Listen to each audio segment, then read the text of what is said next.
తెలంగాణలో కాంగ్రెస్ ప్రభుత్వం ఏర్పడిన 100 రోజుల్లోనే చెరువులు ఎండిపోతాయా అని ప్రశ్నించారు కాంగ్రెస్ కిసాన్ సెల్ రాష్ట్ర అధ్యక్షుడు అన్వేష్ రెడ్డి. మిషన్ కాకతీయ కింద నింపిన చెరువులు ఎండిపోయాయన్న మాజీ సీఎం కేసీఆర్ వ్యాఖ్యలకు ఆయన కౌంటర్ ఇచ్చారు. కాంగ్రెస్ ప్రజా పాలనను చూసి ఓర్వలేకే బీఆర్ఎస్ బాస్ ఇలాంటి వ్యాఖ్యలు చేస్తున్నారని విమర్శించారు. కేసీఆర్ 10 ఏళ్ల పాలనలో 6,000 మంది రైతులు పంట పొలాలు కల్లాల దగ్గరే ఆత్మహత్యలు చేసుకుని చనిపోయారని తెలిపారు. ప్రజలను ఇంకా తప్పుదోవ పట్టిస్తున్నారంటున్న అన్వేష్ రెడ్డితో మా ప్రతినిధి వెంకట్ ఫేస్ టు ఫేస్. ప్రస్తుతం రైతు సమస్యలపైనే రాష్ట్ర రాజకీయాలు కొనసాగుతున్నాయి. ఇటు బీఆర్ఎస్ ఇటు కాంగ్రెస్ మధ్యలో రైతు అంశాలపైన వాడివేడిగా చర్చ జరుగుతున్నటువంటి పరిస్థితి ఉంది. ప్రస్తుతం మనతో కాంగ్రెస్ కిసాన్ సెల్ చైర్మన్ అన్వేష్ రెడ్డి గారు ఉన్నారు. సార్ చెప్పండి, ఒకవైపు 100 రోజుల పాలన ఏ విధంగా ఉండండి, ఏం చెప్తారు? అట్లనే రేపు తుక్కుగూడ సభలో ఏం చెప్పబోతున్నారు? అంటే 100 రోజుల పాలన ఏదైతే ఉందో అది ఎన్నికల మేనిఫెస్టోలో ఏ రకంగా అయితే ప్రజలకు హామీలు ఇచ్చినామో ఆ హామీలన్నీ కూడా నెరవేరుస్తూ ప్రజలకు ఒక సుపరిపాలన అందించడం అనేది జరుగుతూ ఉన్నది. గతంలో 10 ఏళ్ళు ఎవరికి చెప్పుకోవాలనేటటువంటి పరిస్థితి లేకుండే, ఎవరికి చెప్పుదామన్నా కానీ చెప్పుకునే పరిస్థితి లేకుండే. ఇవల్ల ప్రజలు స్వేచ్ఛగా వాళ్ళకి ఏం అవసరం ఉందో, ఏ కష్టాలు ఉన్నాయో చెప్పుకునేటటువంటి వాతావరణం ఈ కాంగ్రెస్ పార్టీ పాలనలో కల్పించడం జరిగింది. ఏదైతే గ్యారెంట్లు ఇచ్చారో 6 గ్యారెంట్లు కూడా ప్రజలకు అందుబాటులోకి తీసుకొచ్చినటువంటి పరిస్థితి ఉంది. రేపు ఏదైతే తుక్కుగూడ సభ ఉందో అసెంబ్లీ ఎన్నికల కంటే ముందు మేనిఫెస్టోను అక్కడ రిలీజ్ చేసి ఈ తెలంగాణలో అధికారం ఏ రకంగా అయితే వచ్చిందో రేపు దేశంలో కూడా అధికారం రావడం కోసం ఏదైతే ఎన్నికలు ఉన్నాయో ఆ ఎన్నికల ముందు దేశంలో ఏదైతే మేనిఫెస్టో అమలు చేయబోతున్నామో ఆ మేనిఫెస్టోను కూడా రేపు అదే తుక్కుగూడ ప్రాంగణంలో అదే సభలో దేశంలో కాంగ్రెస్ పార్టీ వస్తే ఏం చేయబోతుందో ఆ మేనిఫెస్టో ద్వారా ప్రజలకు చెప్పడానికి రేపు ఒక భారీ బహిరంగ సభ జరుగుతుంది. అది ఖచ్చితంగా దేశ ప్రజలు కూడా రేపు కాంగ్రెస్ పార్టీని ఆశీర్వదిస్తారు, ఖచ్చితంగా కాంగ్రెస్ పార్టీకి పట్టం కడతారనేటువంటి విషయం చెప్తా ఉన్నాం. ప్రధానంగా మీరు ఇచ్చిన మేనిఫెస్టోలో రైతులకు ఇచ్చినటువంటి హామీలు పూర్తి స్థాయిలో కాంగ్రెస్ ప్రభుత్వం విస్మరించింది అనేది బీఆర్ఎస్ నేతలు చెప్తున్నటువంటి పరిస్థితి, ఏం చెప్తారు? అంటే వాళ్ళు 10 ఏళ్ళు పరిపాలన చేసి విస్మరించరు కాబట్టి ఎదుటోళ్ళు కూడా అట్లా చేస్తారు అనేది వాళ్ళ భ్రమ. మేము ఏం విస్మరించినాము?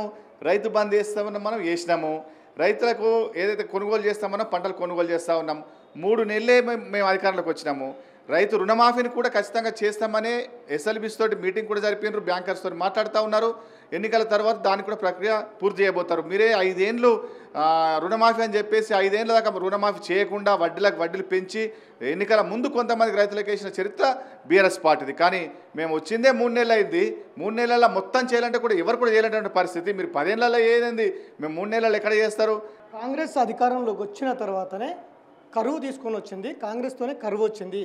ఇప్పటికి 100 రోజుల్లో కాంగ్రెస్ పాలనలో 200 మంది రైతులు చనిపోయారు అనేది కేసీఆర్ స్వయంగా నల్గొండ సభలో చెప్తున్నటువంటి సిచ్యువేషన్, ఏం చెప్తారు? ఒక 10 ఏళ్ళు పాలిసినటువంటి ముఖ్యమంత్రి ఎట్లాంటి మాటలు మాట్లాడాలో అనేది ఒక ఉందత్తం అనేది ఉండాలా. నోటికి ఏది వచ్చేదో చిన్న మామూలు కార్యకర్త మాట్లాడితే ఆయన విజ్ఞతకే వదిలేయాలా. కరువు అనేది ఎవరైనా తీసుకొస్తాడా? కరువు అనేది ఏ పార్టీలో ఏ వ్యక్తులు తీసుకొచ్చేటటువంటి పరిస్థితి కరువు ఉంటుందా? ప్రకృతి వైపరీత్యాలు అనేది ప్రతి సంవత్సరం వస్తాయి. వాళ్ళ పాలన రాలేవా? 2015-16లో 231 మండలాల్లో పూర్తి స్థాయి కరువు వచ్చింది. 2016-17లో 313 మండలాలు, 2019-20లో 383 మండలాల్లో కరువు వచ్చింది. అంటే దాదాపు 14,812 కోట్ల రూపాయల కరువు నష్టం జరిగితే కేంద్ర ప్రభుత్వం 2,306 కోట్లు ఇస్తే నీవు ఇచ్చింది ఎంత? 1,400 కోట్లు మాత్రమే ఇచ్చినటువంటి పరిస్థితి రైతులకు.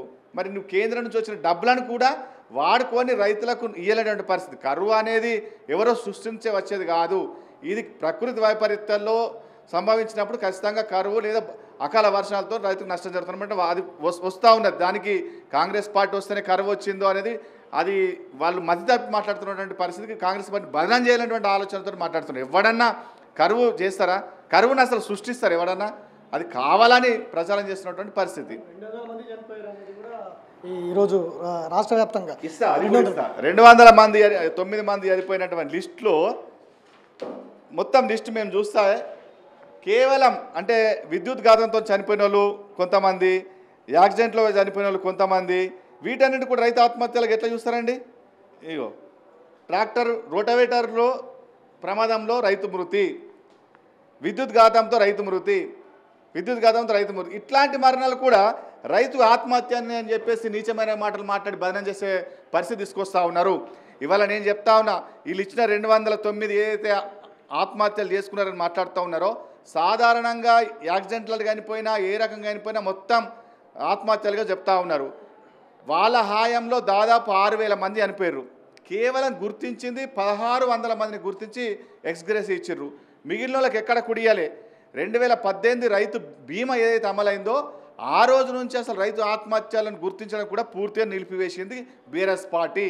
కానీ మాకు అట్లా లేదు. ఆ రోజు ఏ రకంగా అయితే రైతులకు మేము గతంలో ఆదుకున్నామో మా హాయంలో కూడా ఏదైనా జరిగితే రైతులను ఆదుకుంటారు. కానీ ఇవాళ 2009 అనేది ఒట్టి బూటకం. కొందరు చనిపోవచ్చు, కానీ అది చనిపోయింది అంటే దానికి కారణం కేసీఆరే. కాంగ్రెస్ పార్టీ పాలనలు విసుగు చెంది లేదా నష్టపోయి చనిపోయారు అనేది వట్టి బూటకము. ఈ 3 నెలల్లో కాంగ్రెస్ పార్టీ ఏం నష్టం చేసిందని చనిపోతారండి? 3 నెలల్లో వాళ్ళకి ఏం హామీ ఇచ్చినాం, ఏం నెరవేరలేదు. ఈ 3 నెలల్లో రైతుకు ఏం నష్టం వచ్చింది, ఏం అప్పులు పెరిగినాయి, ఏం పంటలు మేము కొనుగోలు చేయలేదు, ఎక్కడ దళారుతో మోసపోయినరు, ఎక్కడ నష్టం వాటిల్లిందని చనిపోతారు. ఇది మతిలేని మాటలు. అంటే ఎవడో కార్యకర్త మాట్లాడితే ఒక అర్థం ఉంటుంది, కానీ ఒక ముఖ్యమంత్రి స్థాయిలో ఒక హరీష్ రావు అనుభవం ఉన్నటువంటి వాళ్ళు మాట్లాడితే ఇది నిజంగా వాళ్ళకి మతి భ్రమించి మాట్లాడి కాంగ్రెస్ పార్టీని బదనం చేయాలనేటువంటి ఒక ఆలోచన తప్పితే కానీ ఎక్కడ కూడా ఈ ఆత్మహత్యలు ఎక్కడ కూడా జరగలేదు. జరిగితే కూడా అది బీఆర్ఎస్ పార్టీ నిర్లక్ష్యమే. ఇన్ని వర్షాలు వాడి అకాల వర్షాలు వాడి కరివి వస్తే ఎక్కడ నష్టపరిహారం ఇచ్చినారు? ఇవాళ తిరుగుతా ఉన్నారు రోడ్డు మీకు నష్టపరిహారం ఇవ్వాలని. ఎవడన్నా పడ్డా వర్షాలు వాడి నష్టపోతే వెంటనే ఇస్తారా? నువ్వు ఎప్పుడు ప్రకటించినావు? లాస్ట్ ఎన్నికల ముందు దాంట్లో 10,000 ఇస్తున్నావు, అది కూడా ఎవరికి ఇవ్వాలి. 450 కోట్లకైతే 150 కోట్లు ఇచ్చినావు. ఎక్కడ పూర్తి స్థాయిలో నువ్వు ఇచ్చినావు? ఇదంతా రైతులు నష్టపరిచింది నువ్వు కాదా? రైతులు అప్పులపాలు చేసింది కేసీఆర్ కాదా? కాబట్టి ఎవ్వరు చనిపోయినా ఇది పూర్తిగా కేసీఆరే బాధ్యుడు. కేసీఆర్ నిర్లక్ష్యం వల్లనే ఇవాళ జరుగుతుంది తప్పితే కాంగ్రెస్ పార్టీ వల్ల మాత్రం కాదు. గత 10 ఏళ్లలో మిషన్ కాకతీయ కింద అట్లనే మిషన్ భగీరథ కింద ఇంటికి ఒక నల్ల చెరువులు మొత్తం సస్యశ్యామల ఉన్నాయి. గ్రౌండ్ వాటర్ పెరిగిందన్న బీఆర్ఎస్ పార్టీ 100 రోజుల్లో ఏ విధంగా ఎండిపోతాయి? ఇంటికి ఇవాళ వాటర్ ట్యాంకర్లు కూడా బయటకు వస్తాయని మాట్లాడుతున్నటువంటి సిచ్యువేషన్ ఉంది. గత ప్రభుత్వ వైఫల్యాలే ప్రధాన కారణంగా ఇవాళ రాష్ట్ర పరిస్థితి ఖజానా అంతా కూడా లూట్ అయినటువంటి సిచ్యువేషన్ ఉంది అనేది కూడా అన్వేషణ చెప్తున్నటువంటి పరిస్థితి.